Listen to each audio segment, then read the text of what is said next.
Authentic ইসলাম TV, সালাফদের পথে আলেমদের সাথে। উত্তম আচার ও ব্যবহার কি ইবাদত? যদি ইবাদত হয় সেটি কি ফরজ ইবাদত? উত্তম আচার ও ব্যবহার, এটাকে কোরআন এবং সুন্নাহর ভাষায় বলা হয় হুসনুল খুলুক।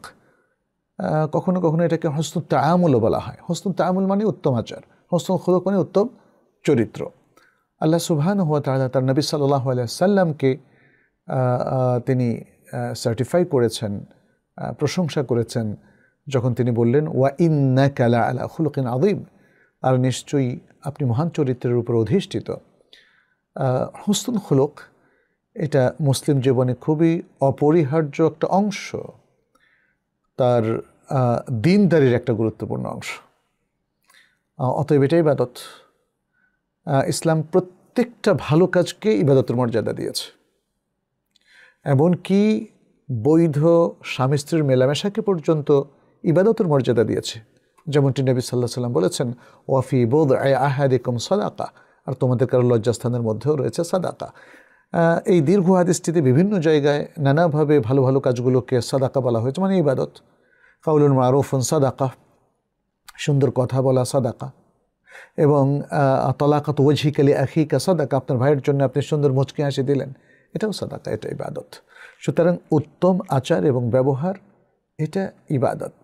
বরং আমলের ক্ষেত্রে, আমলে সালেহের ক্ষেত্রে এটা কিয়ামতের দিন সবচেয়ে ভারী আমল হিসাবে গণ্য হবে, পাল্লায় সবচেয়ে ভারী আমল হিসাবে গণ্য হবে।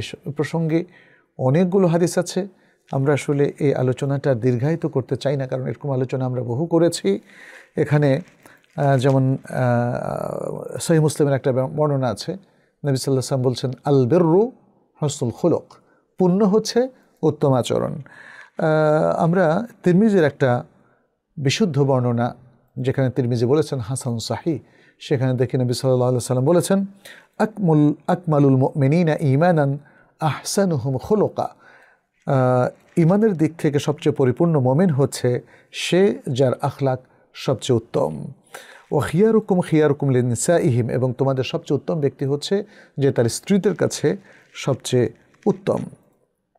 এখানে আরেকটা হাদিস যেটি ইমাম তিরমিজি হাসান সনদে বর্ণনা করেছেন, নবী সাল্লাল্লাহু আলাইহি ওয়াসাল্লামকে জিজ্ঞেস করা হয়েছিল যে মানুষকে কোন আমল সবচেয়ে বেশি জান্নাতে প্রবেশ করায়। তিনি বললেন তাকওয়াল্লাহি ওয়া হুসনুল খুলুক, আল্লাহর তাকওয়া এবং উত্তম চরিত্র। এবং তাকে জিজ্ঞেস করা হয়েছিল কোন জিনিস মানুষকে সবচেয়ে বেশি জাহান্নামের দিকে ঠেলে দেয়। তিনি বললেন আল ফামু ওয়াল ফারজ, মুখ অর্থাৎ মুখের খারাপ ব্যবহার, ওয়াল ফারজ এবং লজ্জাস্থানের অবৈধ ব্যবহার। আমরা দেখি যে আনাস ইবনে মালিক রাদিয়াল্লাহু তাআলা আনহু, যে নবী সাল্লাল্লাহু আলাইহি ওয়াসাল্লামের লম্বা টাইম ধরে খাদেম ছিলেন, তিনি বর্ণনা করছেন কানা রাসূলুল্লাহ সাল্লাল্লাহু আলাইহি ওয়াসাল্লাম আহসানান নাসি খুলুকা, নবী সাল্লাল্লাহু আলাইহি ওয়াসাল্লাম চরিত্রের দিক থেকে মানুষের মধ্যে সবচেয়ে উত্তম ছিলেন। আর শুরুতে তো আমরা সূরা আল কালামের 4 নম্বর আয়াতটা বলেছি, আল্লাহ তাআলা নিজে তাকে সার্টিফাই করেছেন। আনাস রাদিয়াল্লাহু তাআলা আনহুর এই হাদিসটি মুত্তাফাক আলাইহি, বুখারী মুসলিমের হাদিসের মধ্যে এসেছে। এখানে নবী সাল্লাল্লাহু আলাইহি ওয়াসাল্লাম আরও সুন্দর সুন্দর আখলাকের কথা বলা হয়েছে।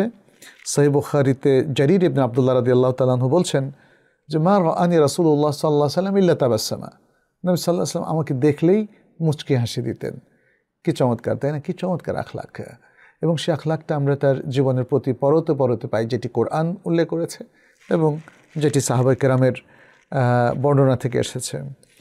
ইমাম তিরমিজি আরেকটা হাদিস সহিহ সনদে বর্ণনা করেন, নবী সাল্লাল্লাহু আলাইহি ওয়াসাল্লাম বলেছেন ইন্না মিন আহাব্বিকুম ইলাইয়া ওয়া আকরাবিকুম মিন্নি মাজলিসান ইয়াউমাল কিয়ামাতি আহসানুকুম আখলাকা, যে কিয়ামতের দিন আমার সবচেয়ে কাছের এবং বসার দিক থেকে আমার সবচেয়ে নিকটবর্তী ব্যক্তি হচ্ছে ওই ব্যক্তিরা যারা আখলাকের দিক থেকে সবচেয়ে উত্তম। অতএব বুঝতেই পারছেন, উত্তম আচরণ এটা অত্যন্ত উচ্চ মার্গের একটা আমলে সালেহ এবং অত্যন্ত গ্রহণযোগ্য, মিজানে ভারী একটি আমলে সালেহ। অতএব আমাদের উচিত এই স্কিলগুলো অর্জন করা। আজকে মানুষ যাকে সফট স্কিল বলছে, আল মাহারাত আন নাইমা, এগুলো মূলত উত্তম আখলাক। বিনয়ী আচরণ, ভদ্র আচরণ, মানুষের সাথে সুন্দর কথা বলা, ওয়াকুলু লিন্নাসি হুসনা,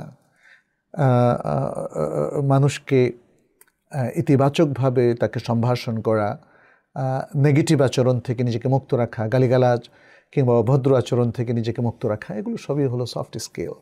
এবং যাতে মানুষের মধ্যে একটা সম্মানজনক চেতনা তৈরি হয়, অন্যের মত, অন্যের ব্যক্তিত্ব, অন্যের সব কিছুর প্রতি একটা সম্মানজনক অবস্থান বজায় রেখে তার সাথে আচরণ করা।